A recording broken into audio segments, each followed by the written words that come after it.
তাহলে আমরা বস্তুত পক্ষে এই জগৎ থেকে কি নিয়ে যাব? এই যে বাড়ি সাজাচ্ছি, দোতলা, তিনতলা, পাঁচতলা, যত তালা বাড়ছে তত কিন্তু আমার মনের জ্বালাটা বাড়ছে। আমার টিনের ঘর যে বিল্ডিং হলে ভালো হতো, হয়ে গেল বিল্ডিং একতলা, তাতে বুকে জ্বালা আশা মেটে না, ছুটে চলেছি দুতলা কিভাবে বাড়ানো যায়। কিন্তু যতবারে আমার তালা ততবারে কিন্তু আমার মনের জ্বালা। দেখা গেল সে মানুষটা সুখ খুঁজেছিল, কিন্তু সে পরম সুখ পেত জীবনে তাকে খুঁজে নাই। যেমন সাহারার মরুভূমিতে হরিণী ছুটে চলে বাড়ির আশায়, জলের আশায়, কিন্তু মরুভূমিতে সে জল কোথায় পাবে?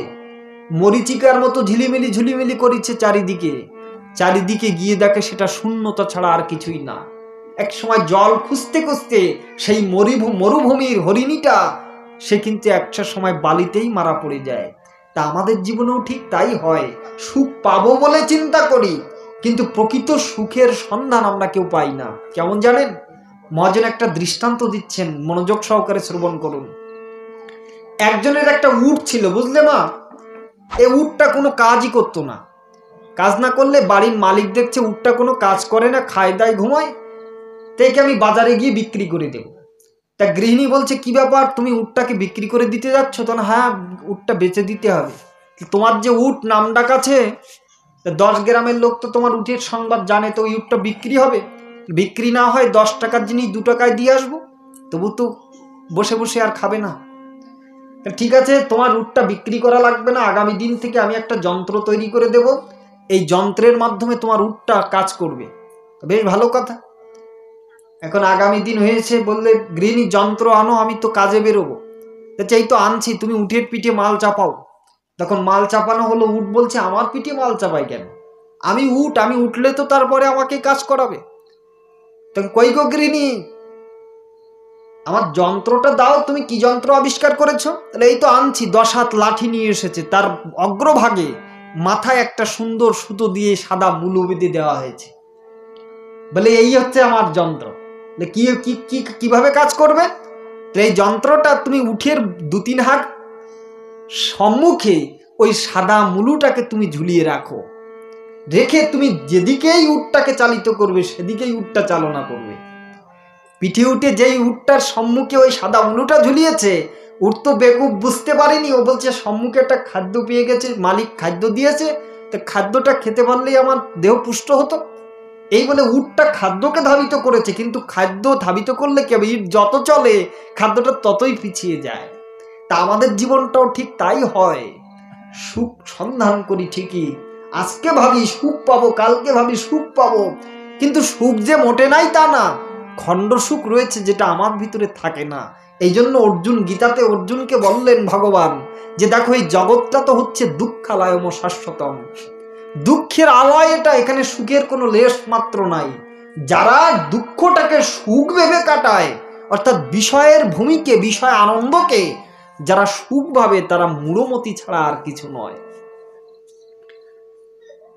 তাহলে আমাদের দশাটাও ঠিক তাই। তাহলে এবার ভাবুন, আমরা কি নিয়ে যাব? কানাকড়ি তো হাতে কিছুই নাই, পারমার্থিক সঞ্চয় তো আমরা কিছুই করে গেলাম না। বস্তুত পক্ষে সে যদি পারমার্থিক সঞ্চয় নাও করে, তাহলে সে 5টি জিনিস নিয়ে যাবে মৃত্যুর সময়। দ্বিতীয় প্রসঙ্গে প্রবেশ করছি। প্রথম প্রসঙ্গ হচ্ছে মৃত্যু কি, দ্বিতীয় প্রসঙ্গ হচ্ছে মৃত্যুর সময় জীব কি নিয়ে যায়। মৃত্যুর সময় 5টি জিনিস নিয়ে এসে যাবে। 1 নম্বর, মন, বুদ্ধি, অহংকার, সাথে আত্মা। 2 নম্বর, কামনা এবং বাসনার ফল। 3 নম্বর, শত, রজ এবং তমগুণের প্রভাব। 4 নম্বর, পাপ এবং পুণ্যের ফল। 5 নম্বর, সুকৃতি। এই 5টি জিনিস নিয়ে কিন্তু সে জগৎ থেকে চলে যাবে। একটু ভিতরে প্রবেশ করি, ধৈর্য ধরে আস্বাদন করুন। প্রথম কি বলেছি না, মন, বুদ্ধি, অহংকার, সাথে আত্মা। ভগবদ গীতাতে ভগবান বললেন 7ম অধ্যায়ে, ভূমিরা অপ অনলবাউ খম্মন বুদ্ধির এগোচ অহংকারী তিয়াংমা ভিন্না প্রকৃতির অষ্টধা। প্রকৃতির 8টি গুণ দিয়ে এই দেহটা সৃজিত হয়েছে। কি কি গুণ? ক্ষিতি, অপ, তেজ, মরুদ, বম। এই পঞ্চভৌতিক পদার্থ দিয়ে, ক্ষিতি মানে মাটি, অপ মানে জল, তেজ মানে হচ্ছে আগুন, প্রকৃতি অপ্তেজ, মরুত মানে হচ্ছে বাতাস, বোম মানে হচ্ছে আকাশ। এই পঞ্চভূতাত্মক পদার্থ দিয়ে তৈরি হয়েছে আমার দেহখানা, যেটা আমরা সবাই দেখতে পাচ্ছি। এই যেমন আমার দেহটাকে আপনারা সবাই দেখতে পাচ্ছেন, কিন্তু এই দেহের ভিতরে আরেকটা সূক্ষ্ম শরীর রয়েছে। সেটা কি কি দিয়ে তৈরি? সেটা তৈরি হয়েছে মন, বুদ্ধি এবং অহংকার। এই তিনটে জিনিস দিয়ে তৈরি হয়েছে, ভগবদ গীতাতে ভগবান বললেন। তাহলে এই যে দেখুন,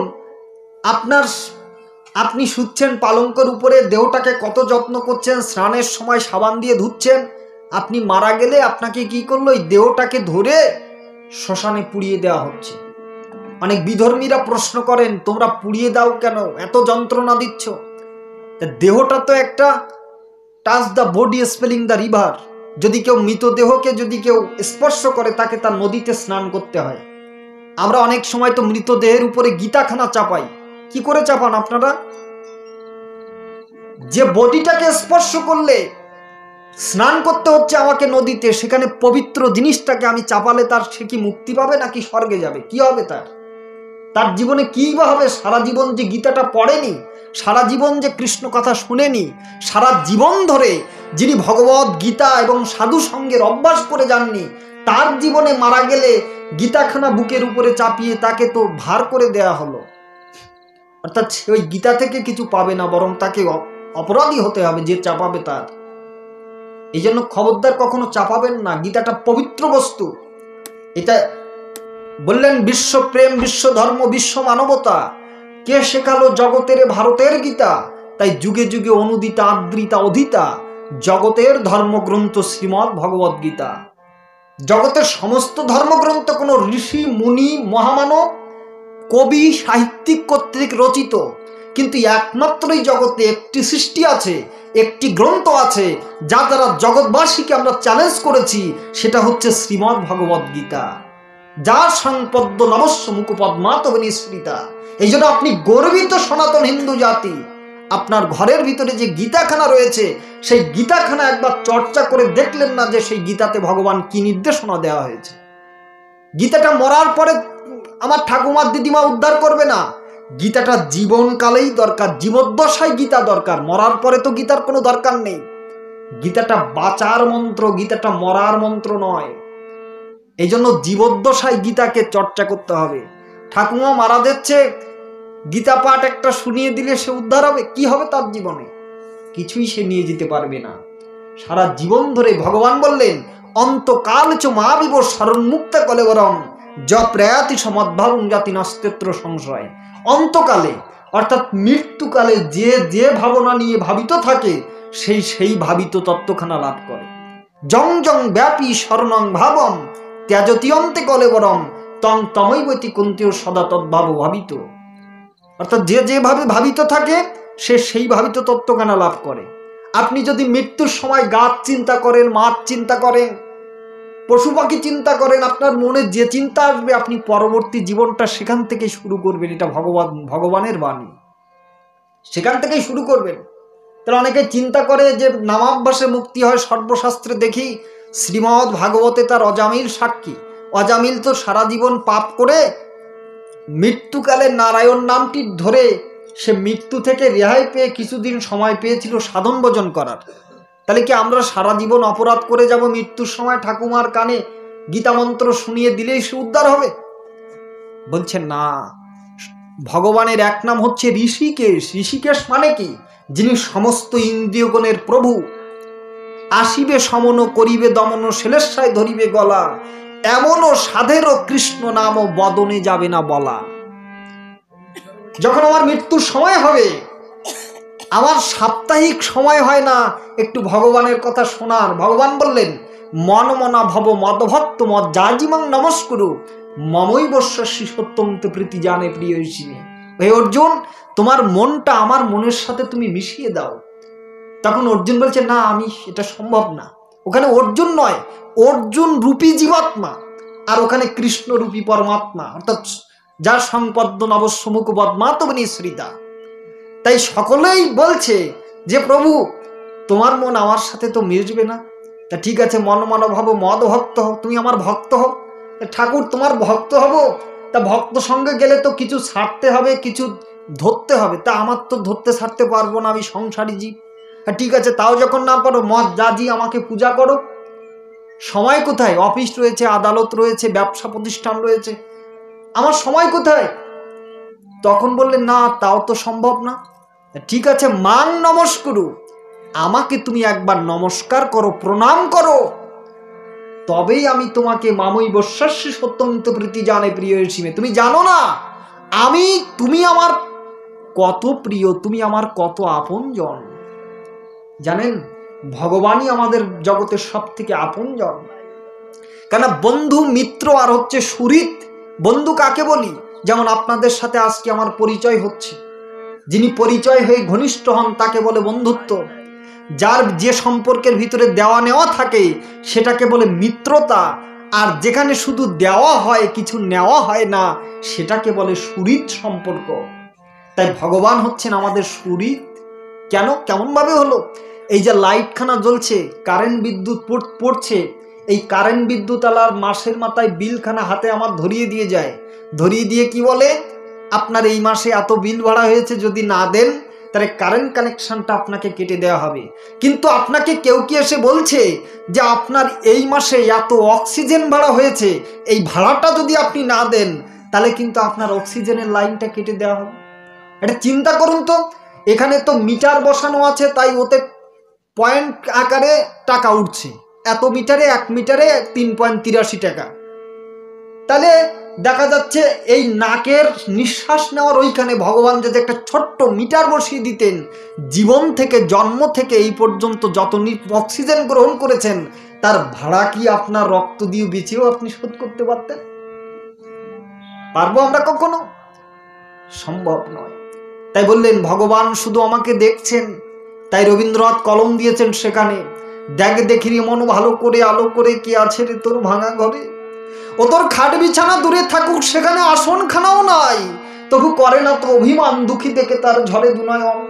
ও তার এমনি কাঙাল প্রাণ, ও তার এমনি দয়াল প্রাণ, যে তার ভক্তের জন্য তার দুটি চোখের জল ভেসে যাচ্ছ। হে ভক্ত, তুমি আমার থেকে অনেক অনেক দূরে চলে গিয়েছো, তুমি আমার কাছে আবার ফিরে এসো। নিতাই গৌর প্রেমানন্দে, গৌর হরি হরি হরি বল।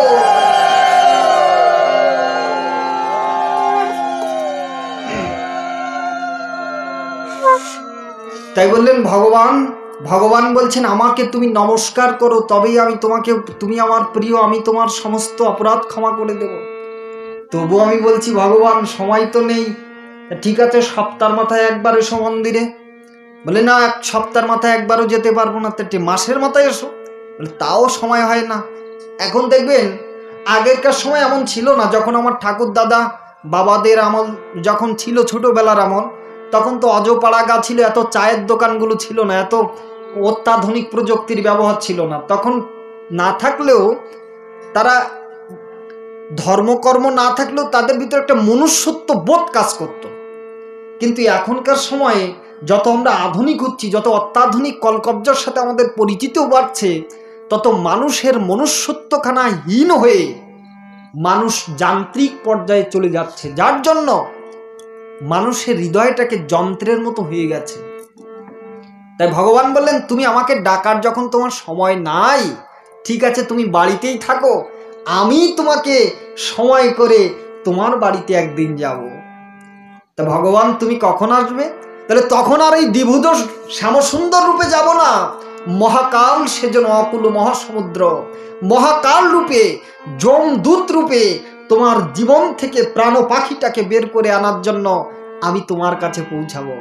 তখন যদি বলো যে আমি বিড়িটা টানছি, অন্তিম টানটা দিতে বাকি আছে, আমাকে একটু সময় দাও, বা ছেলের একটু সুন্দর করে আরো একটা বাড়ি করে দিই, গাড়ি করে দিই, কিভাবে চলবে তা শিখিয়ে দিই, একটু সময় দাও, বলে না সময় নেই, ভাগো তোমার টাইম হয়ে গেছে। আমাদের জীবনটাই তো হচ্ছে তাই, সময় দেবে না কেউ। এই জন্য এগুলো বুঝতে হবে। মন, বুদ্ধি এবং অহংকার, এই মনটা হচ্ছে কি? মনটা হচ্ছে সমস্ত, যেমন একটা শহরের ময়লা একটা ডাস্টবিনে ফেলা হয়, ঠিক মনটা হচ্ছে জন্ম জন্মান্তরের সংস্কার। এই মন রূপের গুদাম ঘরে এই সংস্কার বাসা বেঁধে আছে। তাই মহাপ্রভু বলেছেন যে সমস্ত কিছু পরিষ্কার করার আগে তুমি তোমার মনটাকে পরিষ্কার করো। হে প্রভু, মনটা তো পরিষ্কার করতে পারলাম না। যদি মনটা সাধু করতে পারো তবে ধরো সাধুর বেশ, তা না হলে দেখবার যিনি দেখছেন তিনি ধরবে মাথার কেশ। সাধু হওয়া তো নয় মুখের কথা, যার চরণে নয় মাথা নেমে আসে সকল দেবতা, ছেড়ে সকল বেশ। যদি মনটা সাধু করতে পারো তবে ধরো সাধুর বেশ। আমরা তো মনটা সাধুত্ব করতে পারি নাই। মনের ভিতরে হিংসাটা প্রবল, মনের ভিতরে অহিংসাকে আনতে পারি নাই। মনের ভিতরে সরলতাটা নাই, আছে গরলতায় ভরা, বিষে ভরা। এই জন্য যে যে পাশে আসছে পাশের থেকে আরো দূরে চলে যাচ্ছে।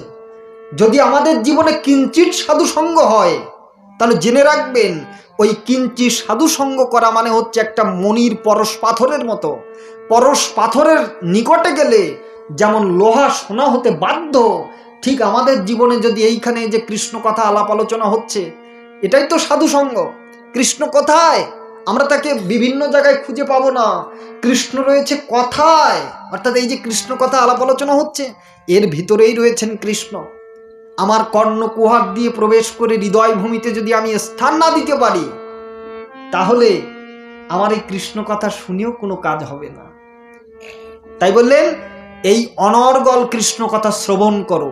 শ্রবণ মঙ্গলম কাবি বিড়িহিড়িতম কলমসাপহম। এই কলির কলুষটাকে বিনাশ করার জন্য জগতে এই কৃষ্ণ কথা ছাড়া, ভাগবতীয় কথা ছাড়া জীবের হৃদয়ের মলিনতা এবং চিত্ত দর্পণের ময়লা কখনোই পরিষ্কার হবে না। তাই মহাপ্রভু বললেন সব কিছু ঝাড় দেওয়ার আগে তোমার মনটাকে আগে ঝাড়ো। কিভাবে ঝাড়বো? চেত দর্পণ মার্জনম ভব মহা দাবাগ্নি নির্বাপনম শ্রেয় কৌরব চন্দ্রিকা বিতরণম বিদ্যাবধূ জীবনম আনন্দা প্রতিপদবর্ধনম প্রতিপদম পুণ্য অমৃত আস্বাদনম পরম বিজয়তে শ্রীকৃষ্ণ সংকীর্তনম। বলে কিভাবে ঝাড়বে? জামা কাপড় ময়লা হলে ধুয়ে যেমন আমরা ইস্ত্রি করি, ঘর বাড়ি পুরনো হলে তাতে যেমন আমরা মিস্ত্রি লাগাই, কিন্তু মনটা দূষিত হয়ে গেছে, এটা যদি আমি 10 বছর দিয়ে স্যান্ডেলিনা সাবান দিয়ে যদি ঘষি তাহলে মনটা কখনোই পবিত্র হবে না। কি করতে হবে না? হরিনাম কৃষ্ণ কথা বড়ই মধুর, যেজন কৃষ্ণ ভজে সে বড় চতুর। হরিনাম কৃষ্ণ নাম দিয়ে এই জীবের হৃদয়ে যত আপাঞ্জল আছে, যত জঞ্জাল আছে, এইগুলোকে পরিষ্কার করতে হবে। কেন এই ভৌতিক জগতে একটা দাবানল জ্বলছে, এই দাবানলকে নির্বাপিত করার জন্য আমরা সকলে কিন্তু উঠে পড়ে লেগেছি। কিভাবে দাবানল নির্বাপিত হবে? কিন্তু হবে কি করে? আমরা তো সেই ভগবত শরণাগতির পথে আসতে পারি নাই। চেষ্টা করবেন, এখানে এই কথার ভিতরে একটা মেসেজ রেখে যায়, চেষ্টা করবেন প্রত্যেক দিন না করতে পারেন অন্তত সপ্তাহে একটা ভাগবতীয় আসরে যাওয়ার চেষ্টা করবেন। সেখানে যে কৃষ্ণ কথা হয় সেটা মনোযোগ দিয়ে শুনবেন।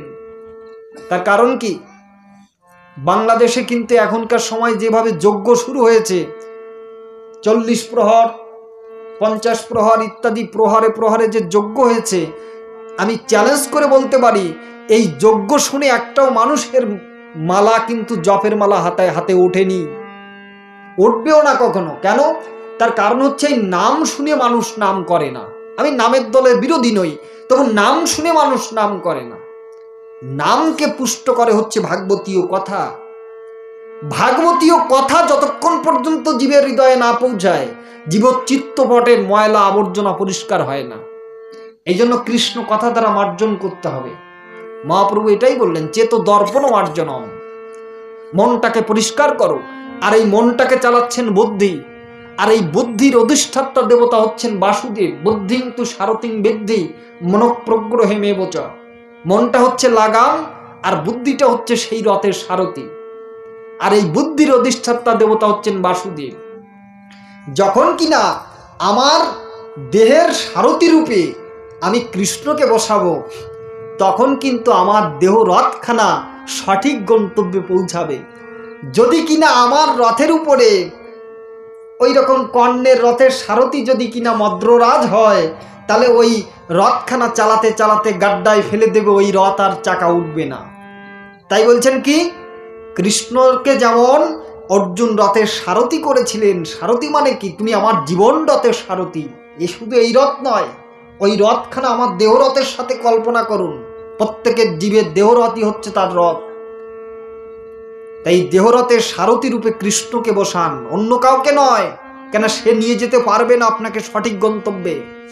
জানতি দেবব্রতা দেবান, পিতৃণ জানতি পিতৃব্রতা, ভূতানি জানতি ভূতেজ্জা জানতি মজ্জাজিন অপিমাম। গীতাতে ভগবান কৃষ্ণ বললেন যে দেখো, এ জগতে যদি কেউ দেব দেবী গান্ধর্ব কিন্নর রাক্ষস ভূত প্রেত পিশাচাদি সাধনা করে, তাহলে তারা কিন্তু তাকে সেই লোকেই পৌঁছে দেয়। দেবতার পূজা উপাসনা করলে তাকে দেবলোকে পৌঁছে দেয়। কিন্তু মজ্জাজিন অপিমাম, আমাকে যিনি সাধনা করেন, আমাকে যিনি ভজন করেন। আচ্ছা আপনারা বলুন তো, আপনারা আমার বাড়িতে যাবেন, তা বেস্ট, আমার বাড়িতে যেতে গেলে বেস্ট আপনাকে কে বলতে পারবে আমার বাড়ি নিয়ে সম্পর্কে? আমি বলতে পারবো নাকি?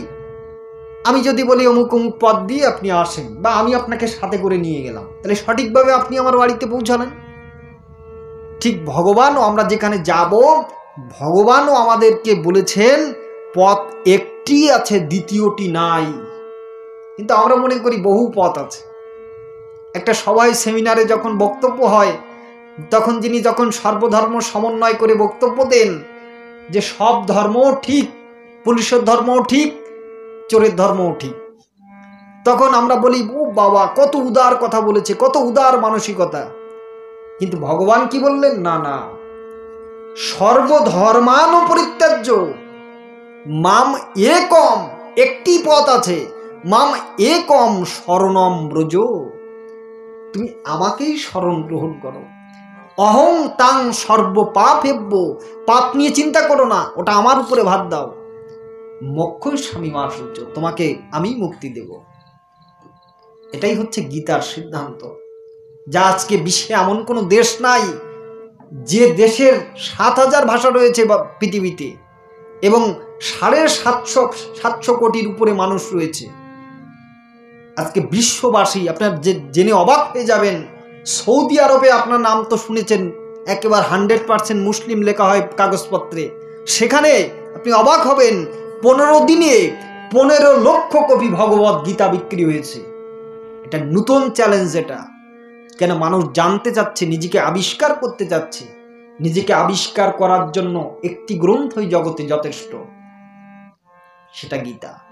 গতে হচ্ছে জ্ঞান গভীর, ততে হচ্ছে তত্ত্বের। যে শাস্ত্র আমাকে তত্ত্বের গভীরে অনুভব করাচ্ছে, সাধারণ ভাষা ভাবে নয়। ভাষা ভাবে অনেক শাস্ত্র রচিত হয়েছে, 450 কোটির উপরে গ্রন্থ আছে জগতে। আমরা তো 9 লক্ষ গ্রন্থ বলি, কিন্তু 450 কোটির উপরে গ্রন্থ রয়েছে। কিন্তু সমস্ত গ্রন্থকে আমি আমার ব্যক্তিগত জীবনে কথা বলি, 25খানা গীতা অধ্যয়ন করেছি। আগামী যে গীতাটা অধ্যয়ন করতে হয় সেটা ঈশ্বর গীতা, ব্যাস গীতা, রস গীতা, রসগীতা, ললনামঙ্গল গীতা, শিব গীতা, গুরু গীতা, পাণ্ডব গীতা, গীতা সার, গীতা দর্পণ, গীতা মাধুর্য। ভাগবত অধ্যয়ন করেছি 6খানা, মন্ত্র ভাগবত, দেবী ভাগবত, শ্রীমৎ ভাগবত, লঘু ভাগবত, বৃহৎ ভাগবত। কিন্তু অধ্যয়ন করে বেদাঙ্গ, বেদাঙ্গ হচ্ছে 6টি: শিক্ষা, কল্প, নিরুক্ত, ব্যাকরণ, ছন্দ, জ্যোতিষ। বেদের 4টি খণ্ড, ঋক, শ্যাম, যজু এবং অথর্ব। 20খানা রয়েছে স্মৃতি, অর্থাৎ কিভাবে আপনি জীবন চালাবেন।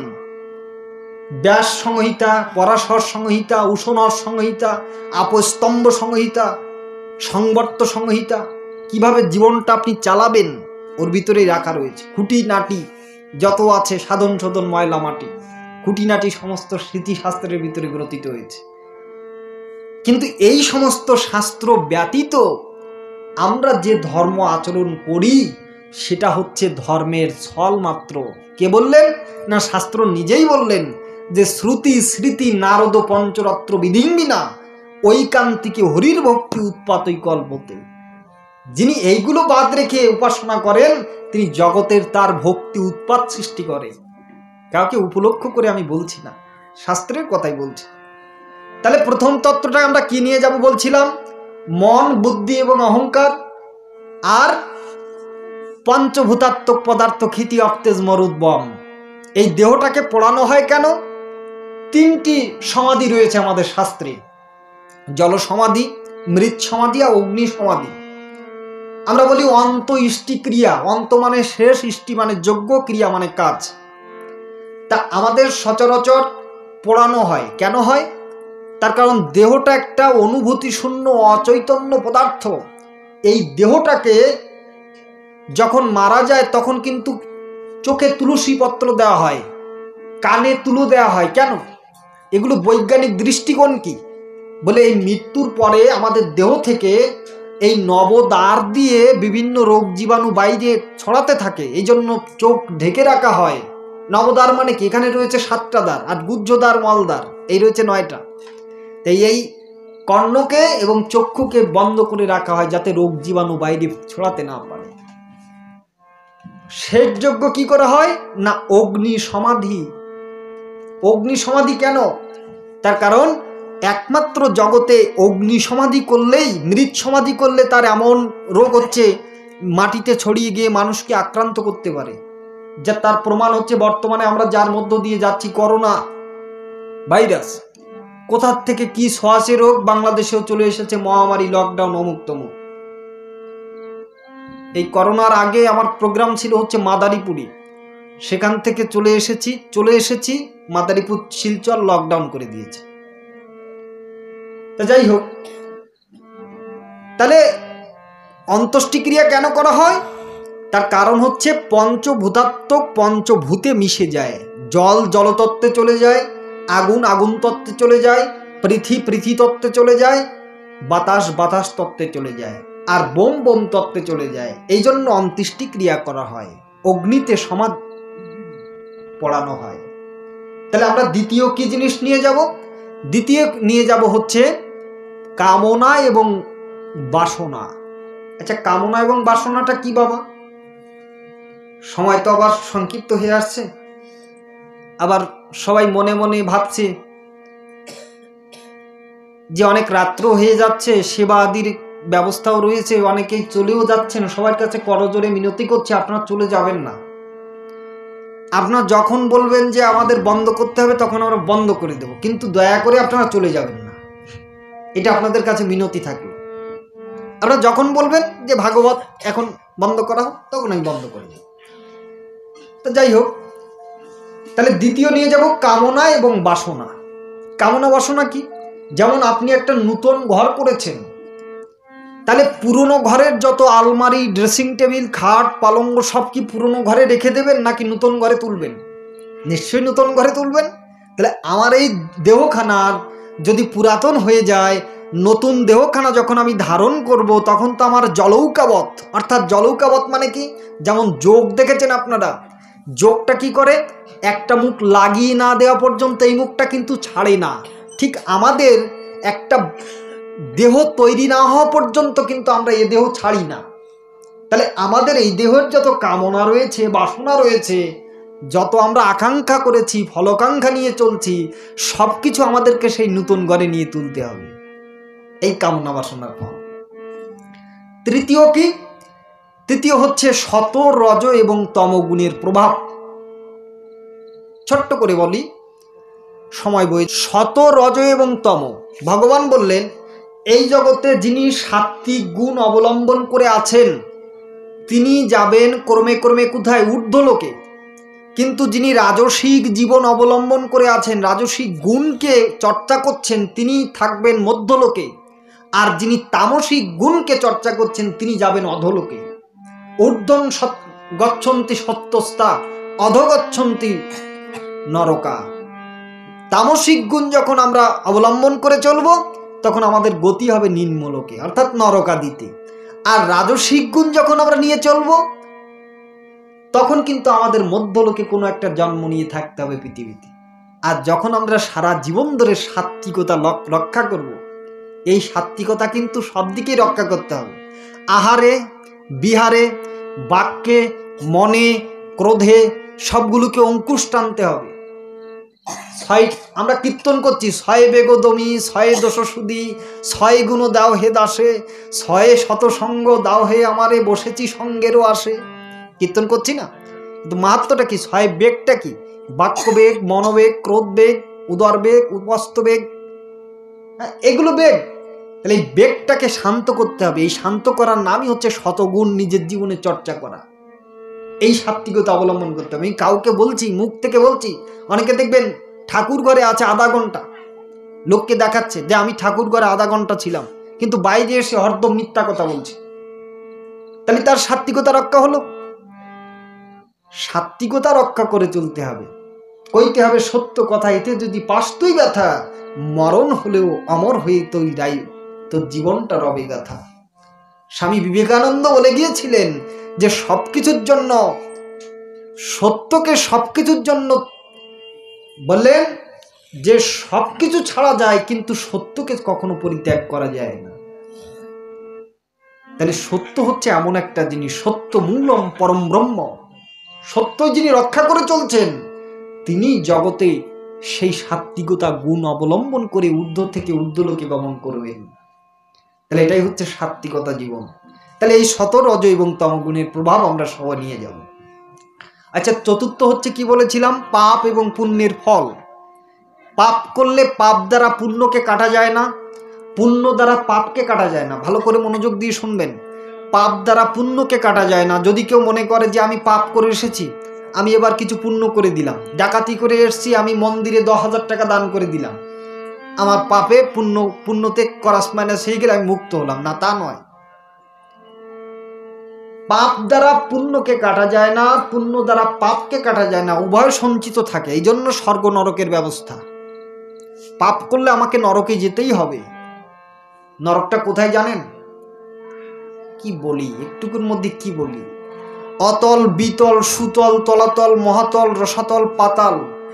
এই পাতালের ঠিক দক্ষিণ দিকে নরক গ্রহের অবস্থান। মহাভারতে বলা হচ্ছে 16 সহস্র যোজন বিস্তীর্ণ মার্গ।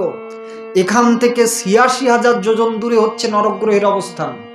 যদি এটাকে মাইলে ভাগ করেন, তাহলে 7,94,000 মাইল। আর কিলোমিটারে যদি ভাগ করেন, তাহলে এটা 11,88,000 কিলোমিটার। পৃথিবী গ্রহ থেকে যেমন রকেট ছুটিয়ে অন্য গ্রহলোকে যেতে সময় যেমন নির্দেশনা করে বিজ্ঞান বইয়ে লেখা আছে, ঠিক তেমনই প্রজ্ঞান, ঋষি প্রজ্ঞান, মহাত্মা ব্যক্তিগণ তাদের সাধন ভজন দ্বারা এত গভীরে সাধন ভজন করেছেন যে কিনা নরকের দূরত্বটাও পর্যন্ত ওই ভাগবত শাস্ত্রের ভিতরে লিপিবদ্ধ করেছেন। এটা পরীক্ষিত এবং প্রমাণিত। তাহলে পৃথিবী গ্রহ থেকে যদি আপনি 11,88,000 কিলোমিটার দক্ষিণে যান, পাতালের দক্ষিণে, তখন কিন্তু আপনি নরক গ্রহটা পেয়ে যাবেন। ওখানে অধিপতি রয়েছে যম, সূর্যের একটা সন্তান। সূর্যের দুটি সন্তান, একটা জীবদ্দশায় কর্মফলদাতা আর একটা মরণের পরে কর্মফলদাতা। জীবদ্দশায় কর্মফলদাতা হচ্ছেন শনি, ভাগ্য দেবতা বলা হয় যাকে, আর মরণের পরে কর্মফলদাতা হচ্ছে যম। কিন্তু একটা মজার ব্যাপার রয়েছে কি জানেন? যদি কেউ জীবনে সাধু সঙ্গ করে, কৃষ্ণ কথা শ্রবণ করে, সাধুর সঙ্গে এসে যদি একটু ধুলি গায়ে মাখে, কেন ধুলি নয় রে, ধুলা নয় রে, গোপীপদ রেণু, যেই ধুলা মেখেছিলেন নন্দ সুত কানু। যদি সে ভাবতে পারে এই আমার সেই বৃন্দাবন, এই সেই নিধুবন, শ্যামকুণ্ড, রাধাকুণ্ড, গিরি গোবর্ধন, এই বলে সে যদি এই নয়ন জলে এই ধুলিতে গড়াগড়ি দিতে পারে, তখনই তার জীবনে সেই বৃন্দাবনের, নিত্য বৃন্দাবনের সাধু সঙ্গ এখানে হয়ে যেতে পারে। এই জন্য যিনি এই কর্মজগতে সাধিত করবেন, যমরাজ বলছেন কি জানেন? ওই অজামিলের সাথে যখন যমদূতের মারামারি হয়েছিল, তখন যমরাজ বলে দিয়েছিলেন তোমাদের খবরদার করিবা না। জগতে একটা কথা তোমরা জেনে রাখো, যার গলে তুলসী মালা থাকবে, যার কপালে তিলক করা থাকবে, যার সর্বাঙ্গ ভূষিত বৈষ্ণব চিহ্ন থাকবে, সকলকে তোমরা এনো, কিন্তু ওই বৈষ্ণবের অধিকার আমার এখানে না। নিতাই গৌর প্রেমানন্দে।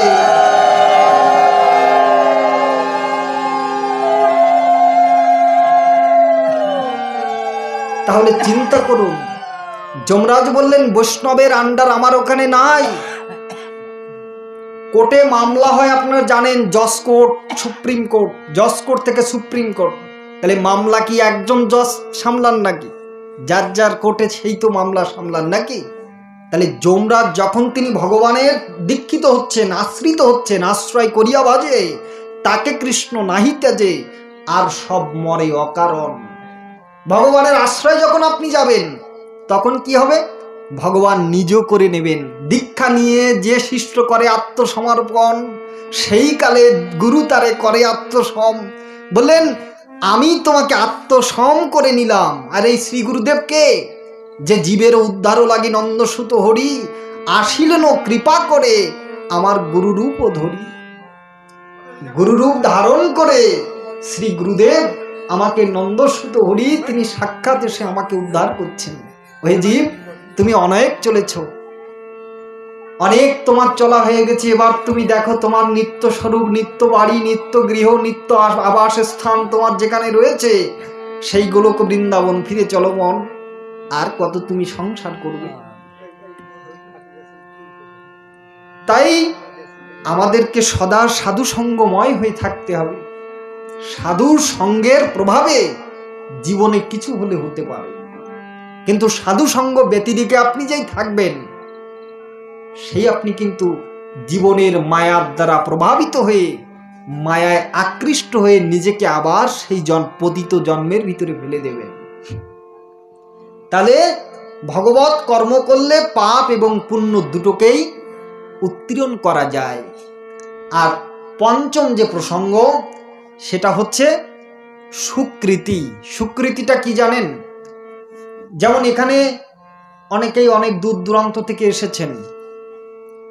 এই যে এখানে একটা চাঁদোয়া বিছানো হয়েছে না, আচ্ছা বলুন তো, এই গৃহে সর্বপ্রথম কে এসেছে?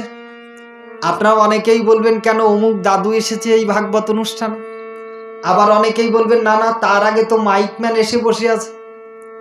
আবার অনেকেই বলবেন না না, মাইকম্যানের আগে তো অমুক ব্যক্তি আমার গৃহে কাজ করছে। কিন্তু শাস্ত্র বলছে না না, ওরা কেউ তোমার গৃহে আগে আসেনি।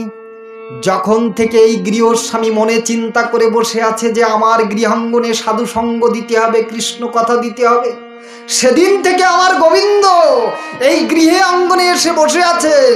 যদি কিনা সঙ্গ পাও, এই সঙ্গের সাথে সেই সঙ্গ মিশিয়ে দাও। নিতাই গৌর প্রেমানন্দে গোবিন্দ বসে আছেন, গোবিন্দ এসেছেন। তাই এই যে চাঁদোয়াটা বিছানো হয়েছে, এই চাঁদোয়াটা বিছানো সে তো নিজের জন্য বিছায়নি। সাধুগুরু বৈষ্ণব এসে বসবেন, যদি তাদের পরশে, তাহলে চাঁদোয়া বিছানোর সাথে কৃষ্ণের একটা সম্বন্ধ থেকে গেছে। যখন সম্বন্ধ হয়েছে, তখন কিনা ভগবান বললেন এই কর্মটাই তোমার সুকৃতি। তুমি নষ্ট হয়ে যাবে সবকিছু, কিন্তু এই সুকৃতি কখনো তোমার নষ্ট হবে না। কেন জানেন? ছোট্ট একটা উদাহরণ শুনুন। প্রহ্লাদ মহারাজকে আপনারা সকলেই চেনেন, ভাগবতে কাহিনী রয়েছে সপ্তম স্কন্ধে। প্রহ্লাদ মহারাজ তিনি হিরণ্যকশিপুর পুত্র কেন হলেন? এত বড় অসুর, তার পুত্র হচ্ছে প্রহ্লাদ, হরিভক্ত, মানে অসুরের ঘরে ভক্তের জন্ম। তা অনেকে অনেকভাবে বলবেন, আমি একভাবে বলি, গুরু কথাটা বলি, যে কথায় কাজ হয় সেই কথা বলি। বলেন এই সুকৃতিটা কেমন? দেখুন, এই প্রহ্লাদ মহারাজ